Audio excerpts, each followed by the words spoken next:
The public debate around this bill has generated a number of important questions that have appeared in one form or another in parliamentary contributions, in civil society submissions, in newspaper editorials, and in the commentary of informed Jamaicans who care about how their country is governed and how their communities are rebuilt.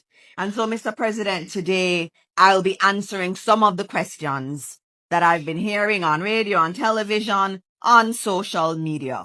I can't answer all of them, Mr. President, but in this opening, I will answer 10 of the questions that are out there. The first one, Mr. President, why do we even need NARA? Why can't the existing mechanisms of government manage the reconstruction effort? And Mr. President, that's a fair question, and someone asked me that. And it deserves a direct answer rather than an institutional defense of a new body. Mr. President, over the past 15 years, Jamaica undertook deep and necessary institutional reforms, particularly in public financial management and procurement. Those reforms imposed fiscal discipline, strengthened transparency, and reduced the scope for waste and corruption. They contributed to Jamaica cutting its debt from 147% of GDP to approximately 68%, the lowest in almost 50 years. They earned Jamaica the confidence of the international financial community and the upgrade from Moody's that no Jamaican government had achieved in a generation. But these reforms designed to correct excess came with trade-offs. In strengthening control, we increased complexity. In reducing discretion, we lengthened timelines. In guarding against misuse, we constrained some execution. The result is a state that has become more disciplined fiscally, but slower operationally. We're excellent at preventing failure now, but not yet sufficiently effective at delivering outcomes at scale and at pace. For years, including in the recent budget debate, members opposite have stood in Parliament and pointed out the underutilization of Jamaica's capital budget. Year after year, the government appropriates capital for infrastructure projects, needed infrastructure projects across our country. And year after year, a significant portion of that capital goes unspent. And I'm speaking from my own standpoint as a minister, and I'll give you some of my own example. That gap is not the result of bad intentions or bad policy.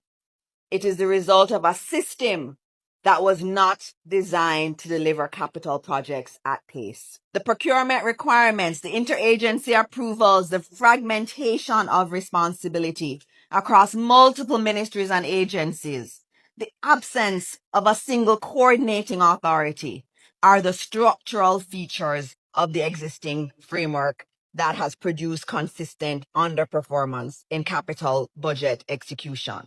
Now, Mr. President, if the existing machinery cannot consistently spend its annual capital allocation, then the question answers itself. Why do we need a NARA? That's the reason. A framework that cannot reliably deliver what is budgeted in normal times cannot be expected to coordinate and execute the post-Melissa reconstruction and resilience building. And Mr. President, this approach is neither novel nor unique to Jamaica. Every successful reconstruction effort, post-disaster reconstruction effort of this scale, has reached the same type of conclusion. After the Christchurch earthquakes, New Zealand established the Canterbury Earthquake Recovery Authority. After the Great East Japan earthquake, Japan established a dedicated reconstruction agency with elevated legal powers. After Hurricane Maria, Dominica did similarly. And after the devastating Queensland floods, Australia established their Queensland Reconstruction Authority. And right here in Jamaica, Mr. President, former Prime Minister PJ Patterson established the Office of National Reconstruction after Hurricane Ivan in 2004. And notably, he did not establish it by an act of Parliament. He established it by administrative action, vested it with a clear mandate, and directed it to deliver. So, Mr. President, the response to Hurricane Melissa cannot be business as usual. It was not a minor setback or some passing inconvenience. The bill itself reminds us that the damage and losses are estimated at approximately $1.952 trillion. That's about 56.7% of Jamaica's 2024 GDP. That is not ordinary damage. That is a national shock, and a national shock requires a big national response. So the government has brought a bill that does what responsible governments are supposed to do. Create a mechanism to organize recovery, to drive resilience, and to ensure that the rebuilding of Jamaica is not left to chance. I'm jumping straight into the middle of the debate because of the extraordinary contribution made by the Member of Parliament from West Central St. James, Government Member Marlene Malahoo Fort, when she spoke in the debate. Now, Mrs. Malahoo Fort, right now, she's on the government backbench, but she is a former Minister of Legal and Constitutional Affairs. She's also a former Attorney General. So she has a lot of experience. And why do I say what she did was so extraordinary? Because she broke ranks with her colleagues. She criticized the NARA bill and she said the PM was wrong. It is so strange to see politicians doing this, that on the few occasions it happens, it makes big news every time. There have been very few occasions when we can even remember seeing it happen. My radio listeners were earlier helping me to remember the very few occasions. One of the most famous was 2004 with Portia Simpson Miller, who was then Minister of Local Government in charge of the fire service. The government was cutting the budget to the fire service. This is a government of which she is a minister, a cabinet minister. So she abstained from the vote. A cabinet minister abstaining from a vote, meaning not voting, is a huge indicator, a huge sign to say, I do not agree with what is going on here. It made big news for days. And to be honest, it was one of the highlights of Mrs. Simpson Miller's political career, standing up for the firefighters against the government of which she was a part. So it's a big deal when you see a member of parliament breaking ranks with their colleagues. And here's another case. So Mrs. Malahoo Fort spoke about the immense power that the minister who is in charge of NARA is going to have. And by the way, this is going to be the Prime Minister. There is no escaping looking at what the words say and what we draw. Look, I put in that clip not because I wanted to say anything about what she was saying, but just to make the point that I bet you anything, so the desk banging there is being done by government MPs who don't even know what them are bang for, but one of their people is speaking and has paused, so obligatory desk banging, bang, bang, bang, bang, bang, because they did not know what was to come. Jamaica. You understand, say, this NARA bill where Andrew Holiness is trying to pass, give him all the power and control over the country in full and every extent. No, Jamaica, me have a video with a man. I break it down to you and I tell you no. But, as me say, the PNP them there on games, mind games with the people them. So I'm not really out here I start about me is no PNP activist. I am just an activist with the people them. Now this man is breaking it down to the people them how the Prime Minister will have full control and full say over everything, including the local government. Jamaican people, watch a video with me, alright? The NARA bill gives the Prime Minister the authority to overrule government agencies and local authority. So the parish council gets a plan for a NARA project and they don't want to pass it or they don't pass it. The Prime Minister can pass it as if it is the parish council that pass it. NEPA gets a plan and NEPA said, no, this is going to damage the environment. The Prime Minister can pass it. Well, before I go to Marshy, the Prime Minister has done that before. The Prime Minister has done that before. NEPA, Forestry, said the Dry Harbor project should not be passed. Andrew Holness passed it. I'm going to play what the court says. I'm going to RGR beyond the headlines with this lady, Diane Jackson Miller. She was reading from the ruling of the judges. Open the line. Listen this.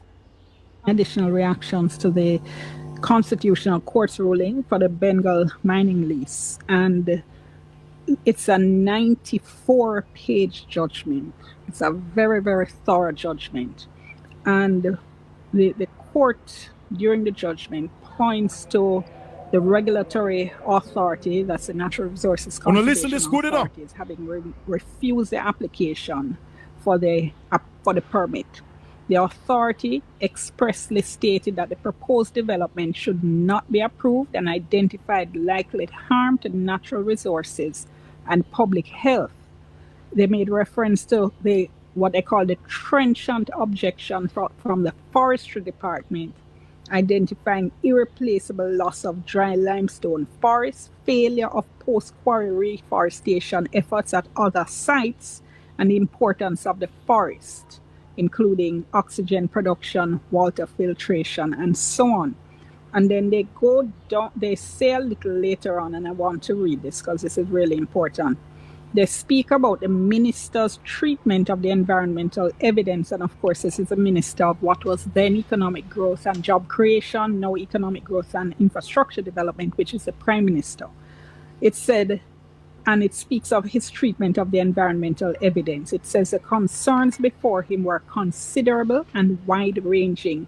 They covered biodiversity, hydrology, air quality, public health, scenic value, and the impossibility of restoring the lost forest despite any post-quarry rehabilitation efforts. The NRCA is a body charged by law with environmental protection. Its assessments carry substantial weight. The court said it is not saying that the minister has to agree with the NRCA, but once he chose to disagree, there had to be a clear evidence-based reason justification for doing so. There has to be something explaining why the authority's conclusion was wrong, overstated, or sufficiently answered. There is no such reasoning before the court. And the court said the minister hearing the appeal remained bound by the Constitution. And let me... that the judge said the Prime Minister never care about when NEPA and Forestry say him pass the bill. Well, the court fling it away. It shows why we are in a low trust environment.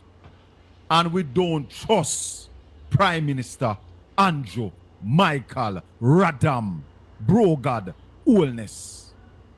Marsh.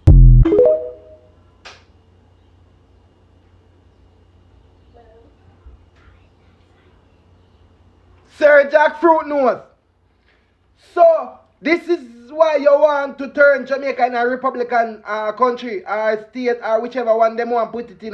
So this is why them say Jamaican is looking towards going Republican, because you want a full control over everything over a country. You want to be the first Prime Minister to have full control over the country, left, right, up, in every way. But the thing is this, sir. Nobody not like you. You are the only Prime Minister that me see drive around in the country with so much police force. You are the only Prime Minister. I swear. Sir Jackfruit Nose. This Naira bill that you're passing, it will cause a revolution. Over time, this is what is going to cause a revolution, and you will never, your party will never ever win back an election in Jamaica. But here we go on. We are going to let you sink yourself, Andrew Holness. You are doing everything. And only the blind cannot see what you are doing. Only the blind. So, I want the people them understand, say the man break it down for you. So who hear and understand. Who don't understand. Who don't know me already my side. This video is for entertainment purpose only. Like, share and follow me. Yeah, man. Them bumble and like them not like hear the truth. And when we bring the truth to them have all sorts of stuff to say, but here we go on. Who feels it? No. I'm sorry for the comrade them and the non-voters them. Because Andrew Willis is on dictatorship.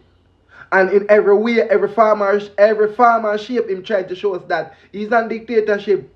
Yes, he's showing us that nobody cannot tell him nothing. He's above every single law when it comes to Jamaica, running Jamaica. He's above every law. I hope the Labour them realize that. But the PNP them playing mind games because there's ways to go about stuff. Andrew Willis can get impeached or whichever one so him come out of parliament. Just like how them can impeach Donald Trump or whatever, them can do the same thing in Jamaica to get out Andrew Willis with all of the irregularity, with all of the... Jamaica just passed a bill that gives the government the power to do, and I'm quoting directly, anything and enter into any transaction which in the opinion of the authority is necessary. That's the NARA bill. The National Reconstruction and Resilience Authority Act, tabled March 19, 2026. It was created to manage reconstruction after Hurricane Melissa, but the language inside it is raising serious questions, no independent oversight written in, no hard limits on what they can acquire, spend, or control. Just broad authority handed to a government body with a mandate wide enough to swallow entire communities. And here's the historical context they won't give you. This is not the first time Jamaica's government used a crisis to centralize power. The British did it after the Morant Bay Rebellion in 1865. They used the uprising as justification to dissolve Jamaica's own assembly and hand total control to the crown. A rebellion for rights became the excuse to take them all away. Crisis has always been the door through which power walks in and never leaves. The question is, who is watching the door this time? Drop your thoughts in the comments. Is NARA necessary or dangerous? Follow Jamaica Untold Stories because the pattern always starts in history. Jamaica, let's slow this down for a minute because some of you rushed in the comment section of my first video to cry misinformation, but you did not stay long enough to understand the structure. So let me help you lock this in clearly. The bill on the floor, yes, it was the National Reconstruction and Resilience Authority Bill, the NARA. Yes, Jamaica, that is a fact. Yes, that was what was being debated when the Mace incident happened. Now, Jamaica, listen to me carefully, because this is where most people stop thinking. You see, during that same debate, the Prime Minister Andrew Holness referenced the experience with the National Identification System, the NIDS. Why, Jamaica? To explain why major bills are usually sent to a joint select committee. And that's because of what happened before. So, Jamaica, my NIDS conversation did not just come out of nowhere. It was brought into the conversation as an example of real process, scrutiny, and oversight. So, Jamaica, let's go deeper, because this is where the fifth element will separate noise from understanding. Yes, NARA is about reconstruction. It's about billions of dollars. It's about contracts. It's about approvals. It's about procurement.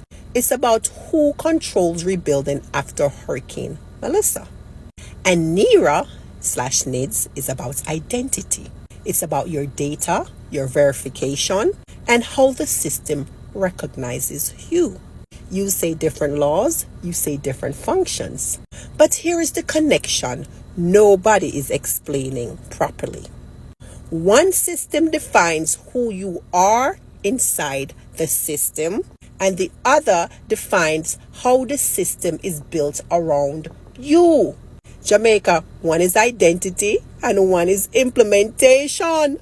And when you step back, Jamaica, you start to see something much bigger. Jamaica is building systems, digital systems, administrative systems, reconstruction systems. And when systems are built, they require three things: power, oversight, and trust. So when the Prime Minister brings up NIDS/NERA during the NARA debate, that is not random, Jamaica. That is a reminder. A reminder that when powerful systems are created, questions need to be asked. We need to demand scrutiny. And we need to demand protection. So when the fifth element connected NERA/NIDS to that moment, Jamaica, I was not confused. I was looking at the pattern. So let's go even deeper, Jamaica. While all this was happening inside Parliament, what took over the entire conversation? The mace, a symbol that comes from the British Parliament, a colonial symbol of authority. So now ask yourself this honestly, Jamaica. Why did a symbol take over the moment, while a bill about billions and control was being debated? Why did this become the headline, instead of who controls NARA, who oversees the contracts, who tracks the spending, who protects the people still suffering? Because let's not pretend, people in places like Westmoreland are still dealing with the effects of Hurricane Melissa. So where is the outrage for that? Where is the same energy? Because you saw how fast the system moved to protect a symbol. But how fast does it move to protect the people? And that's the real question, Jamaica. So no, this is not about me mixing up any names.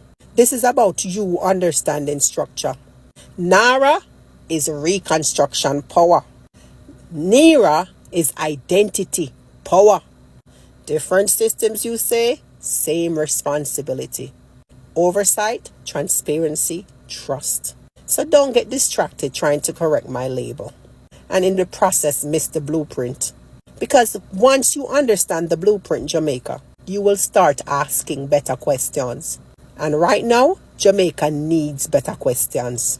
Not noise, not surface arguments. Real questions about power, about systems, and about who benefits. So yes, Jamaica, the bill was NARA. That is clear. But the deeper conversation still stands. And if you're still only focused on the name, then you're still looking at the surface. Jamaica, go deeper. And while you're watching systems being built, go build one for yourself. Create your own system. And you can start by letting me fix your page. The opposition leader is warning that the government's proposed National Reconstruction and Resilience Authority (NARA) bill could hand powers to a single body without proper oversight. It's why Mark Golding is raising questions about NARA's transparency and accountability in the management of billions in public funds. Sandy Williams reports. The debate in Gordon House has been anything but routine, now spilling into the political arena with sharp criticism from the opposition. Speaking at the PNP's National Executive Council meeting in St. Mary on Friday, opposition leader Mark Golding took direct aim at the government's handling of the NARA bill, describing the process as rushed and deeply flawed. When the debate came to be opened 2 Tuesdays ago, that bill that had been tabled was withdrawn and a totally new bill was tabled on the day that the debate started. Mr. Golding argues that the sudden switch undermines confidence in the legislative process, especially for a body expected to oversee major national reconstruction projects. But his most serious concern is governance. And it provides for NARA as a statutory body with no statutory board to provide governance oversight of that body. This is a body that is going to be administering and managing major projects. Billions and billions of public resources, of dollars of public resources will be under its control and jurisdiction. But there is only provision in that legislation for the appointment of a CEO. According to the opposition, the absence of a governing board means billions of dollars in public resources could fall under the control of a single executive structure with no clear reporting lines to Parliament. That concern has been echoed inside the chamber, where the opposition has been pressing for stronger accountability provisions pointing to existing models like the Bank of Jamaica, whose governor must regularly face parliamentary scrutiny. He insists no such safeguards exist in the current bill. NARA needs to be accountable for its performance and for its decision making and for its use of massive state resources. Even more contentious provisions allowing NARA to override decisions made by regulatory agencies. Under the proposed law, if a developer is denied approval or disagrees with conditions set by agencies like the National Environment and Planning Agency NEPA or a municipal corporation, they could appeal to NARA. Mr. Golding warns that NARA could then issue binding directives, effectively overruling those agencies. And if those directions are not complied with, NARA can ask the minister, who we believe will be the prime minister, to step in and rule. The opposition says that opens the door to political interference in technical decisions, especially with the Prime Minister expected to have the final authority. The concerns are not limited to the opposition benches. Mr. Golding says even former Attorney General Marlene Malahoo Ford has acknowledged the seriousness of the issues raised, calling for the bill to be substantially revised. But despite those warnings, the government has signaled it intends to push ahead. They are going to be wrong and strong, with various MPs and ministers coming out and saying there's nothing wrong with it in its current form. Sandy Williams, TVJ News. Well, good evening, Jamaica. We interrupt your regularly scheduled programming to bring you breaking news from out of Parliament. Yesterday, the mace was touched. Yes, touched. So we came here to Parliament to check on the mace to see how the mace is doing. Hello, mace. Tell us what happened. I was minding my business, as one does, symbolizing authority as we colonial vestiges do, when suddenly I was lifted. Lifted? Oh, really? Wow. How did that make you feel? Well, I must say it was rather shocking. Quite the disturbance. I haven't experienced such contact in years. Not since Edmund Bartlett. But you're fine though, correct? Yes, I am fine. Well, there you have it. We can all settle down now because the mace is fine. Now let's talk about what really happened, because before the mace became the headline, members of Parliament were trying to speak. Angela Brown-Burke was ignored when she tried to speak. Mark Golding ignored. Philip Paulwell, Omar Newell, Isat Buchanan, Mike On, standing. Sometimes they were heard, sometimes they weren't. They tried to catch the speaker's attention. No, don't. It doesn't make sense to turn on your mic again, member. We are finished. But sometimes they were even asked to state why they needed to speak. Before they could even speak, they were asked to confirm whether their point was new before their microphones were turned on by the speaker. Those in favor? Aye. Those against? Hold on, man. But divide. Clark?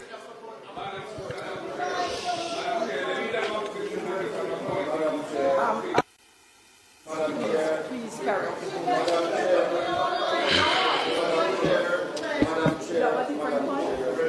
No, leader of opposition business. Do you have a different point? Do you have a different point? Yes or no? Yes or no? They were interrogated before being allowed to contribute. This didn't start with the mace. It started with voices not being heard. And this is not new. This has been happening for sittings under a speaker who is selective and increasingly getting comfortable sidelining opposition voices. And if you don't believe me, take a look at this. I've learned it is important to be fair. It's difficult as a speaker because I make every effort to maintain that balance. However, it still has to be appreciated that to become speaker, I ran on a party ticket, and to remain speaker, to remain an MP, I will have to run on a party ticket again. So you have to sort of balance that. Now let's add some context. This is not the first time that the mace has been handled. The last time, Edmund Bartlett picked it up and ran through the door with it. So let's ask the question, was there a meltdown then? Was there shouting outside, outside, as if you're shooing a dog? Marshall, please. Angela Brown-Burke, I name you. Outside, outside, outside. Marshall, go for her. Was there panic? No, it was handled calmly. So what changed? Is it the action or is it the person? Because yesterday, the reaction wasn't just firm. It was immediate, forceful, absolute, not calm management of the house. This was personal. Angela Brown-Burke didn't wake up and decide, hey, today I'm going to move the mace. I feel like I want to touch the mace. She tried to speak on a number of occasions in this very sitting. And when you suppress people's rights long enough, they will find a way to be heard. Now understand this. Yesterday was not just any debate. This was a bill that gives the Prime Minister and the Cabinet extraordinary power. Power to decide which projects move forward and which don't, which road gets fixed and which community gets left behind. No independent board, no meaningful oversight. The Prime Minister selects the CEO and then can override that CEO anytime and on any matter. And then there's indemnity, which means no prosecution, no accountability, no consequences, no prison time. Untouchable. So when the opposition tried to challenge this, there was no room for interruption, no room for dissent. The space for debate was tightly controlled by a heavy-handed and partisan chair. And frustration boiled over. Now that the meltdown is over, the mace is secured, let's ask something more important. Is the voice of the people being heard? Is Parliament allowing real debate, or is control being masked for order? Because yesterday it felt like the mace was being protected, the relics of our colonial past was being protected, but the voices were not. The mace is fine. The real question is our democracy fine?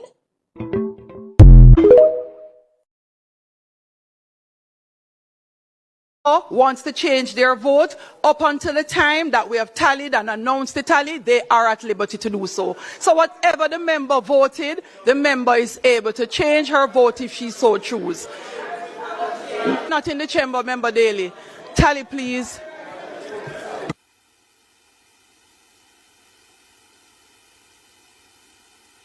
Member Charles, Chairman, what is it, sir? 1 second. It is very important for the records. This is not a matter of change of vote. And I can say this as somebody who is right beside the member. It is a matter of clarification of what was heard. And the hold on, luckily in this case, the member also, in her preamble to her vote, explained herself, unlike the rest of us. And in her explanation, she was very clear as to what she said about 13 being the Constitution. So a nay vote would make no sense. Member Charles, you are absolutely correct, because it was in her explanation exactly. So that I appreciated. It's a clarification. Yes, and members, Erskine May, paragraph 2586. If any member of the Lords by mistake votes in a wrong lobby, they must wait until the others in that lobby have voted and then ask the tellers not to count their vote. The tellers then accompany the member of Lords concerned to the table and look, no, she did. She said that's not what she voted, and no. And Mr. Cousins, I don't know why you'd like to be here forever, okay? But the member's explanation, which I listened to, did not accord. She was actually objecting to the amendment being suggested. That's what I got from her statement. So let me tell you, members, the ayes 32, the nays 27, and absent 3. Members, The clause carries as amended. Next clause, pilot I wish of the to bill. put clause 5, 6, and 7 without amendments. I wish to put clause 5, 6, and 7 without amendments. 5, 6, and 7 without amendments. Members, the person piloting the bill, that's not a joke, you know. 5, 6, and 7. Oh, you don't ever do that, member. Marshall, please. Angela Brown-Burke, I name you. Outside. Marshall, go for her. Angela Brown-Burke.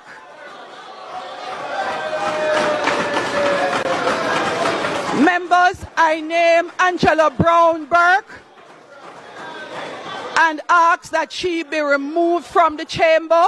Those in favor?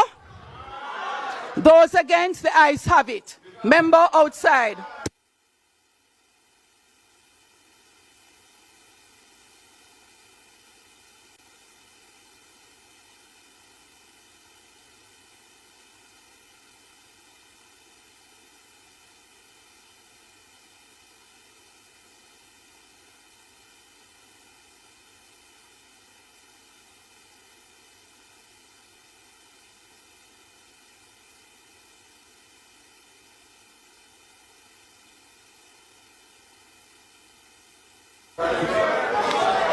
Standing order under Rules of Order number 43, subsection 2. The Speaker or Chair shall order any member whose conduct is grossly disorderly to withdraw immediately from the House during the remainder of the day's sitting and may direct such steps to be taken as are necessary to enforce such order.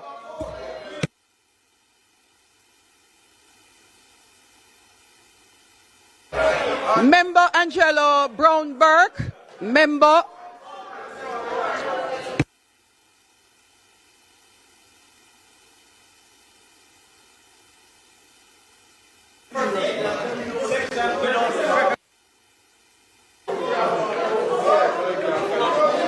House Madam Leader. Speaker.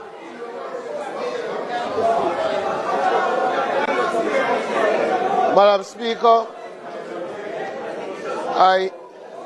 I hereby move. Madam Speaker, I hereby move that the member for St. Andrews South be suspended for the rest of the duration of the House. Those in favor? Those against? Clerk.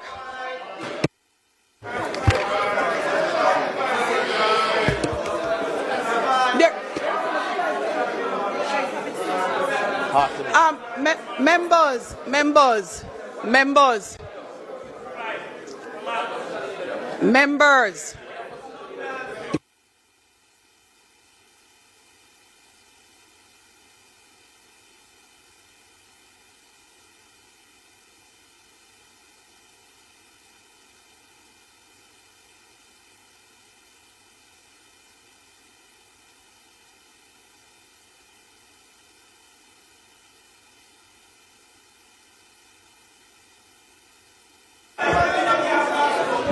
Madam Speaker, for the avoidance of doubt, our chairman, the motion that is being moved is that the member for Southeast St. Andrew be suspended for the remainder of the sitting.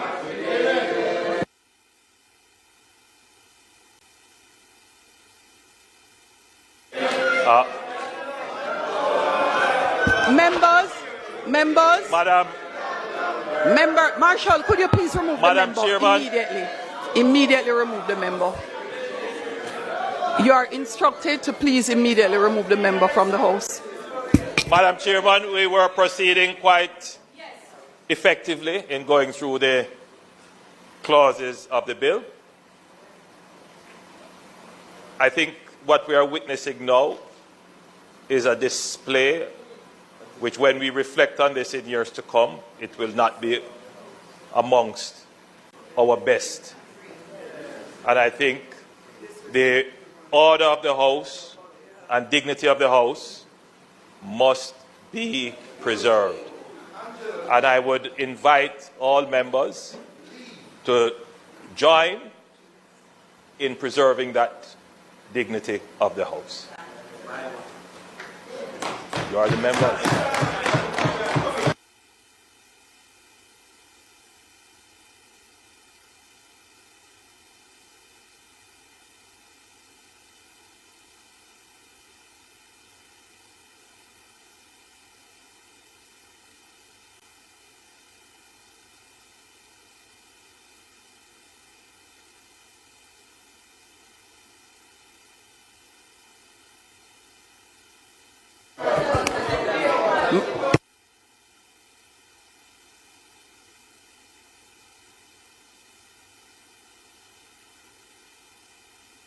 Please follow the rules of the House, members.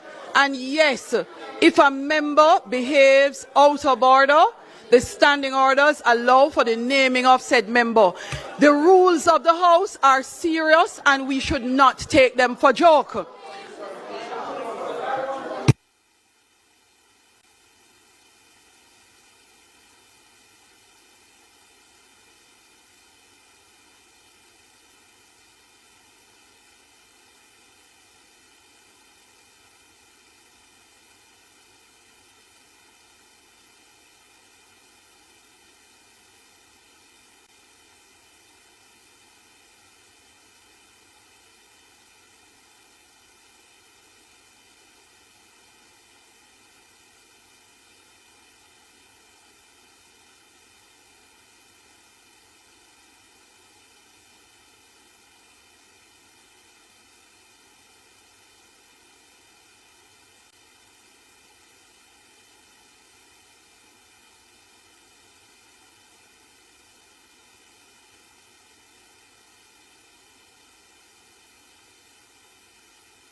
Marshall, could you please explain to the member the rules of the House and the next action that follows if she does not remove herself from the House? Please explain, based on the rules of the House, what happens next. Let me expect, no, if she does not follow the rules, she will be suspended.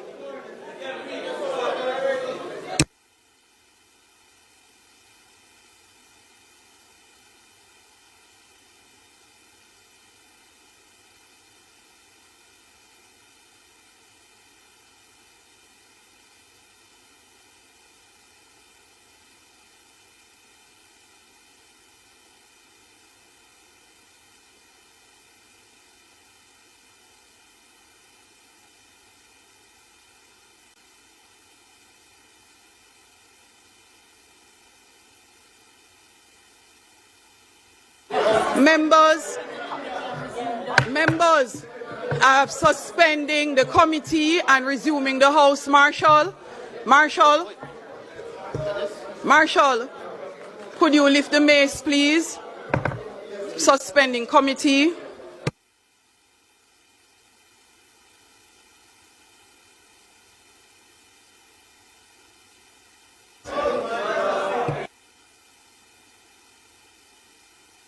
Marshall, could you raise the mace? Marshall, whether they're seated or not, raise the mace. That's the instruction. Members, we're back in the House. Member Angelo Brown-Burke, the member from St. Andrew Southwestern.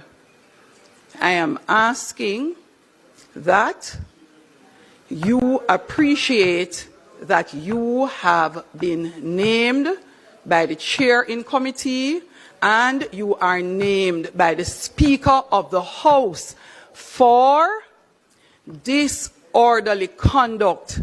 Member, at no time can you grab the mace in Parliament. Not even in jest, member. And not in protest either, member Burchell. Member, do not leave. Member, do not leave. None of you. Members. But we need civics in the Parliament. I was here and I listened to several speakers speak about the bill having no accountability.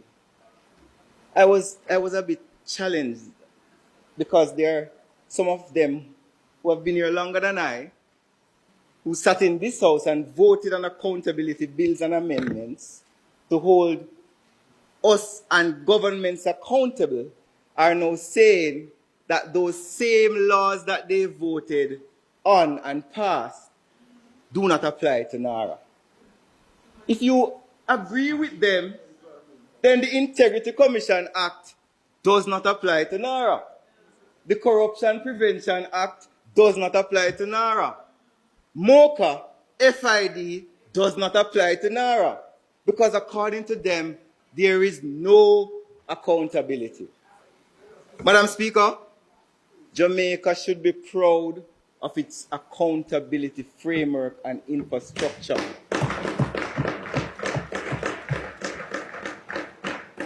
Globally, Jamaica is respected for how Jamaica has created an accountability ecosystem that is independent and well-funded and cannot be interfered with by any politician or head of entity. But Madam Speaker, that is not the only thing. In their criticism about accountability, they criticize themselves or they demonstrate a lack of understanding as to their role as members of Parliament in this House. The bill causes or forces NARA to provide reports to the minister. The minister is then obliged that he shall table said reports to Parliament. Parliament has two committees which the opposition clamored for that they should lead. You have the Public Accounts Committee and you have the Public Administration and Appropriations Committee. If you listen to them, the PAAC has no authority over NARA. But yet the standing order says the Public Administration and Appropriations Committee shall have a duty to see, inquiring into the administration of the government to determine hindrances to inefficiency and making recommendations to the government for improvement of public administration. It also says monitor expenditure as it occurs in keeping the Parliament informed of how budget is being implemented. The budget for NARA will be tabled in the Parliament and the PAAC has the power to summon the executive, the CEO of NARA to come and testify. But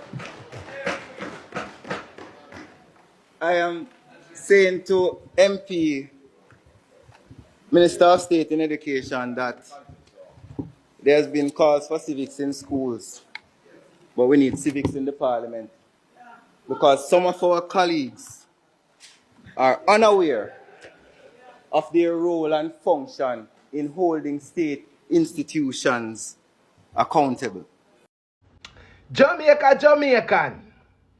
Positive greeting, positive energy. Comrade, don't come here.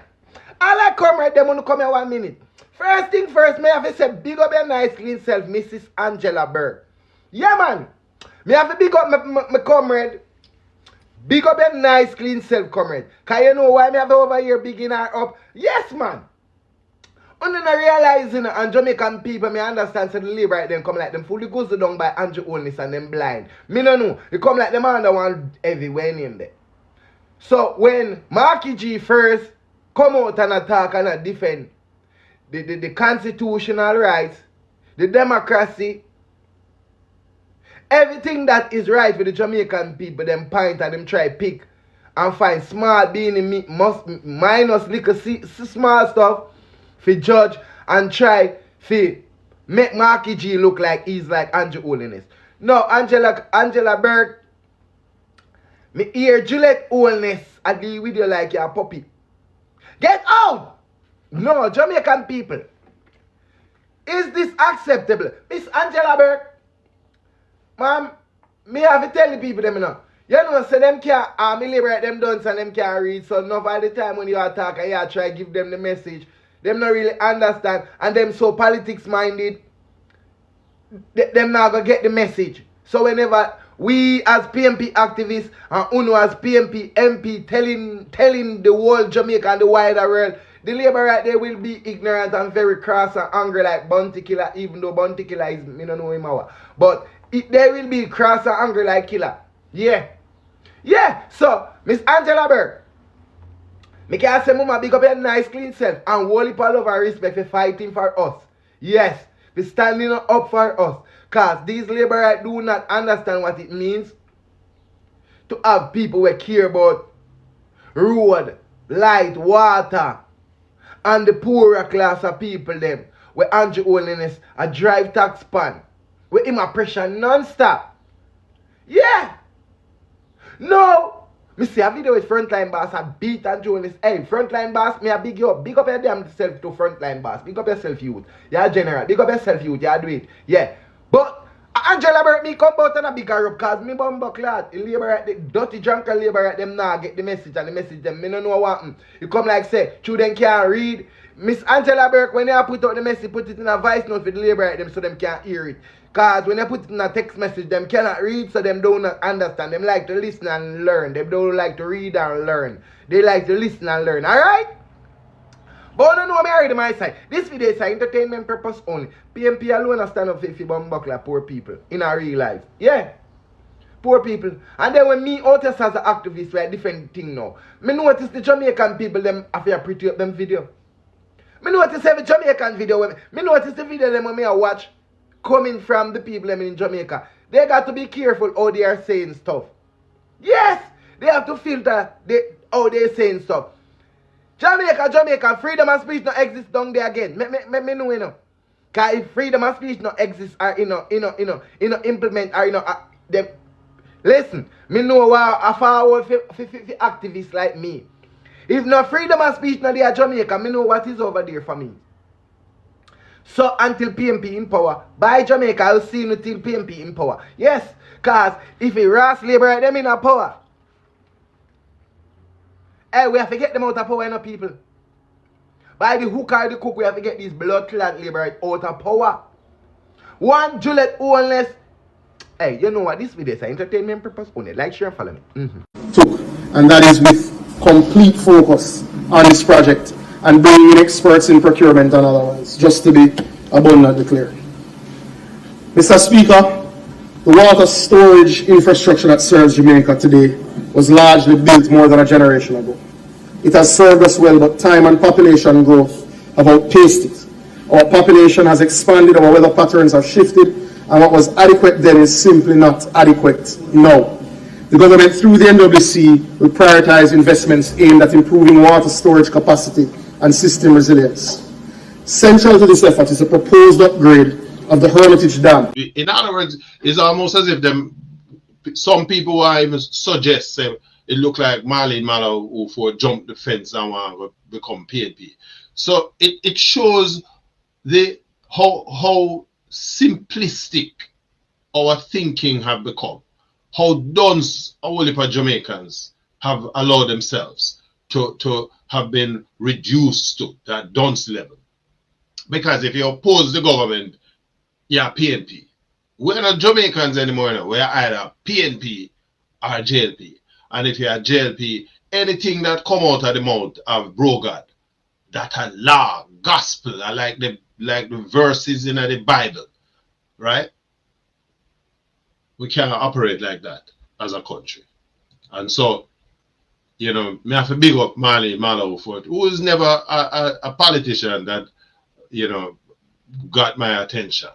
An attorney and clearly a former attorney general. She was also constitutional minister in the last administration. So people of Jamaica, yard and abroad, see?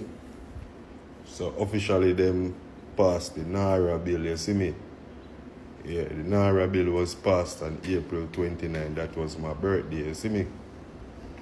But everybody keep on talk about Naira bill, Naira bill, Naira bill. That's because majority of Jamaican people don't really have a third eye open, you see me?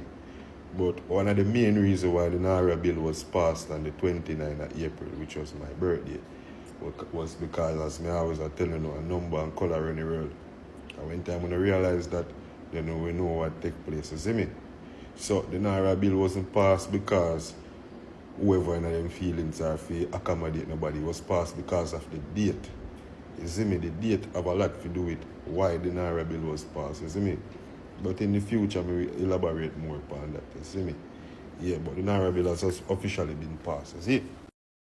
Beautiful and amazing people, wagwan, the beautiful people of Jamaica. You know, guys, it's only the Jamaicans in the building that are truly supporting us, and we don't take it for granted. I mean, thank you so much, my good people. May God bless you for your amazing support. And in today's video, it's still about Naira bill reaction part 3. You know, yesterday we talked about what happened to do with JLP and PNP, and in today's video, Jamaica, we are seeing Jamaicans calling out these two parties, and I can tell you things are getting hard. People really want to know what is the truth. You know, yesterday we discussed like what had not come out to the people of Jamaica for them, in order for them to understand. So in today's video, it feels kind of different, and I can tell you so much things feels off in this Naira bill thing. And we are not going to talk about politics, my good people. I mean, we're just going to talk about another debate that feels too personal. And, you know, when it comes to Naira bill, people, Jamaicans are still talking, and I don't think that they're going to keep quiet anytime soon. We are seeing Jamaicans arguing. You have seen the clips, guys. People who really want to talk about it. Most of us are posting non-stop because we really need people to understand this issue. So in today's video, you know, what Jamaicans are doing is that they are not just blaming like one side of the leadership. They are calling out both the PNP and the JLP. And, you know, JLP means Jamaica Labour Party. And PNP, of course, you all know it's People's National Party. So what do you think is really going on, my good people? Why do you think that this bill is causing so much heat and debate? And why are people, specifically the good people of Jamaica, saying that both the JLP and the PNP are failing us? You know, that's what we need to understand. But should I really assume that you already understand what the Naira bill talks about? But, you know, there is no harm in repeating in each and every video that we talk about. And I can tell you from the first video that we did about Naira bill, I've always told you that it stands for National Reconstruction and Resilience Authority. So as you can see, it's a very, very big name. Like, it sounds so big with a very big responsibility, and it's actually meant to support the the rebuilding of Jamaica, especially after Hurricane Melissa. And I can tell you guys, during that time, we all remember what happened. A lot of infrastructure was damaged, and major national projects that had already started, it went down. And the government, through JLP, is telling us that, you know what, guys, with this body, with this NARA body, you know, we are going to speed things up efficiently, effectively, and you're gonna love it, you know, because it's going to be done very fast and on point. And of course, you know, so much money will be pumped in, but you know, according to them, Jamaica cannot afford to delay anymore. They have already delayed like for several months. But the problem now, the opposition and the other Jamaicans in the building or in the island, they're not convinced because they don't even understand this thing. According to them, they believe that this bill is giving too much power, and you know, they are forming it like too fast. They're trying to force it in our throats for us to understand and swallow.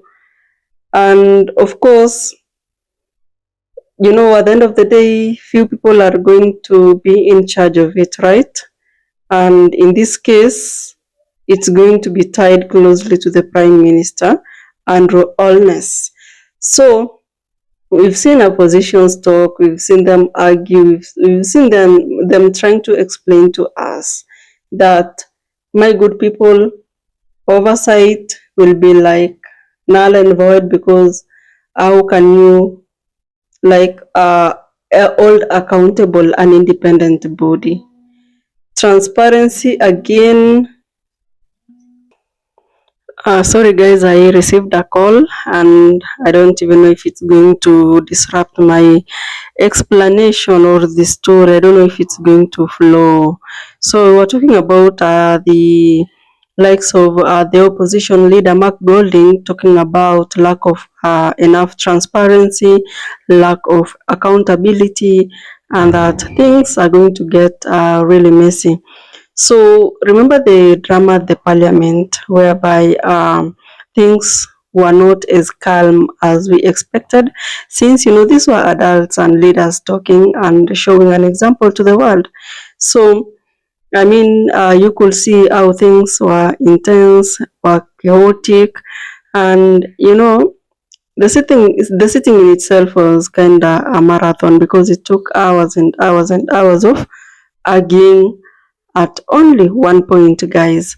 And you know, remember the major disruption that happened, whereby an MP was removed from the parliament, and there was this tension inside the chamber, the back and forth shouting. And you know, that wasn't just politics as usual. That was raw and edited and unfiltered. We saw everything, guys. So one thing that most of us, or I personally noticed, is the crack within the JLP. You know, it's really interesting that to find that inside your party, you have somebody that doesn't agree with your vision and mission. You know, we have always seen political parties and their members supporting whatever their leader comes up with. And you know, the criticism within the party itself, it was like you know, I don't even know how to react on it, because we've always expected criticism from the opposition, but this time around we are seeing it inside the JLP, you know, and that was really concerning, because senior politicians, senior leaders were questioning the bill, and they are inside JLP, you know. Guys, a lot of calls. Oh man, I don't know even if my video is going to flow. Oh my god. But I hope you'll understand our story, okay? So, my good people, as we had already talked about senior leaders in the JLP questioning this particular issue, the NARA bill, you know, for them, they were also talking about the too much power that's gonna sit within that NARA bill, and that the NARA bill is going to give the people concerned that were going to be selected to chair and run the affairs of NARA. So accountability was another thing. And if you think about that, guys, you know, when you personally, when you own this one side, and then, or you belong to this particular side, and you raise, okay, let's just put it this way. You are in JLP. I want you to think about that. You are in JLP, right? You raise your hands to raise a red flag about the NARA bill. You know, people will question everything about it. Even those that supported it initially, they will question because they have seen someone inside JLP questioning it, and they'll actually take it as a red flag. So the PNP, on the other hand, they really pushed back. And you know, for them, they have been loud even before the bill was discussed in Parliament. They have always called out for changes. They have always wanted and the oversight part of it to be really talked about it and to be discussed and be implemented. They have always fought for both parties to chair the bill. You know, they want a joint committee, a joint chair, you know, PNP, 5 from PNP, 5 from JLP, you know, that's an example.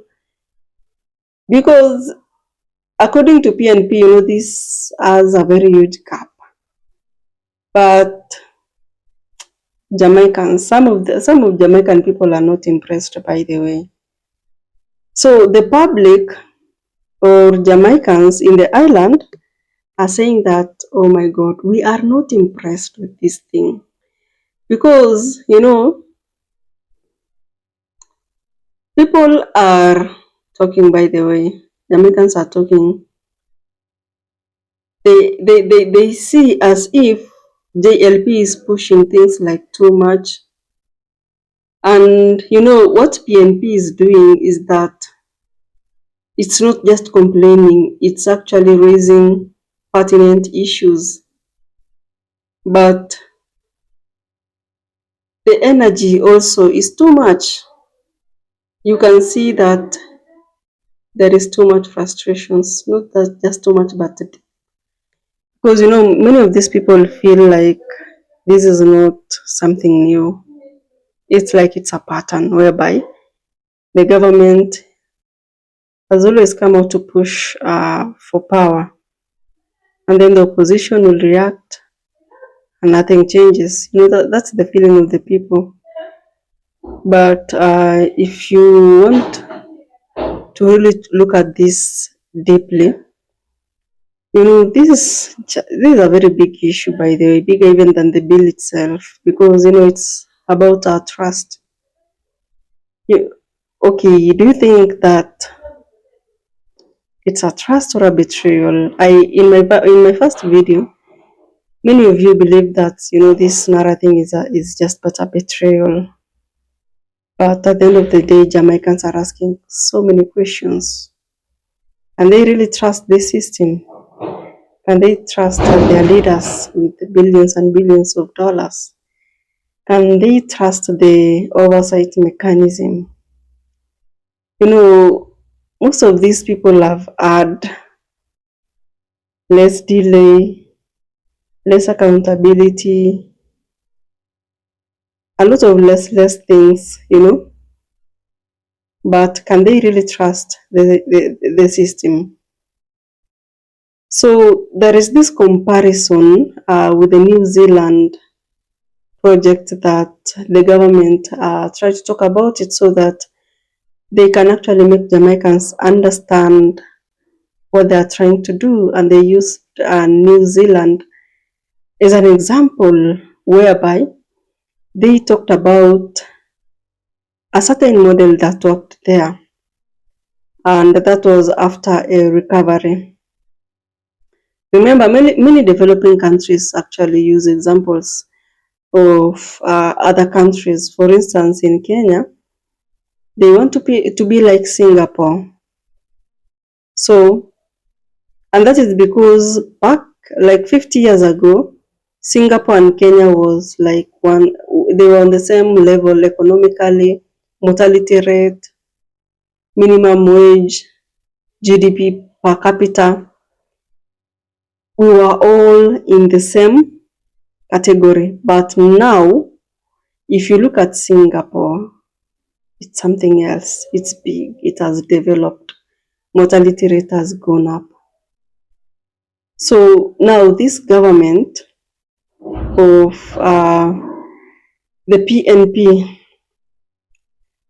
and not really the PNP, the government the JLP, they're actually trying to compare a situation whereby New Zealand was able to bounce back after a very bad disaster. They recovered. And you know, that was because they had a really, really strong institution to help in the rebuilding. So they liked it and they wanted to do the same as New Zealand. But remember, Jamaicans are saying that New Zealand has stronger institutions. New Zealand is less corrupt. New Zealand has a different environment. And so by our government of Jamaica copying that particular model, it may not work. It may not work because of the factors that we just mentioned. So another issue that's being discussed a lot is the speed factor and the accountability factor. The government of the island of Jamaica believe that they're going to move really fast when this bill is implemented. And also, on the other side, the opposition are demanding for checks and balances. The public, the good citizens of Jamaica, are stuck in the middle. And that is because the citizens want both. They want progress and they also want protection. So you see, they are stuck in the middle. So this thing is really, really very sensitive. It's extremely sensitive. You know, it's at this point that we notice of the emotions being at the peak. Patience is running out. People are now connecting the dots. They have understood, they have known the bill, they have had people talking, discussing, and they're also looking at history, how things have always unfolded. They have looked at past promises, what both sides of the part, what the JLP said, the PNP said, and they're like, enough is enough. Just give us a break. So the rivalry actually tends to exist. And I can tell you, JLP and PNP, it's not like it's something new now. It has always happened. And we can trace it back to so many years ago. These trust issues are not new. Elections have always been like really, really competitive. But this year you can see the public have shifted their opinion. And you know, nowadays people are like extremely vocal, not like the past. People are more aware, not like the past, and people are more skeptical, not like the past. So what the good people of Jamaica are actually saying is that we want transparency, we want inclusion, we want real accountability, not the accountability that you always talk about. And they don't want speeches. They don't want debates. The people of Jamaica want to feel protected. They want to feel protected from misuse of power. They want to feel protected from political games and from decisions that are made behind closed doors. And that's big, by the way. It's very big. It's a very big shift, because it's at this point that you'll feel like something feels so different. Because, you know, the people of Jamaica are not choosing either side. They are choosing themselves. And that has really, really changed the game. But then at the end of the day, you know, this is bigger than Nara. Because, you know, it's about governance, it's about leadership, it's about trust. As much as the government is telling us that it is necessary, and the opposition is telling us that it is dangerous, and the people of Jamaica are saying that, you know, prove it, we need to see.